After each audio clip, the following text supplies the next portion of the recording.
په چا چې خپل ځان، خپله کورنۍ، خپل قام، خپل ولس او خپله خاوره ګرانه وي، هغه ما په خپلې تجربې کې لیدلی دي چې هغوی داسې یو کړنې نه کوي چې په هغې د دوی قام، د دوی ولس، د دوی خاوره بدنامه شي، او ورسره په خوا کې تل د خپلې خاورې، د خپل قام، د خپل ولس د آبادۍ دپاره هلې ځلې کوي. بدبختانه چې زمونږ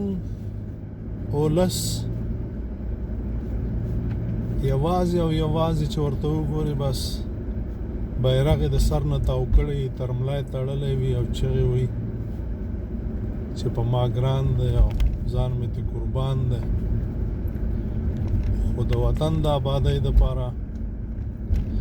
یعنې د شرم، ما دپاره د شرم خبره ده چې زه وایم په وطن کې یو څه آبادیانې ولس پیل کړي دي چې که چېرته ټول سره لاسونه یو کړو وطن آبادېږي. داسې ځوانان چې دوی بیرغ یې سر ته ایښی وي او صابري د ملا نه تړلی وي، تاسې باور وکړئ چې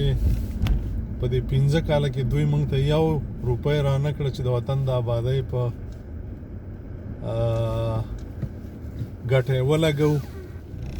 او تل یې دا خبرې کړي چې مړه په دې وطن نه آبادېږي. نور قضاوت په تاسو.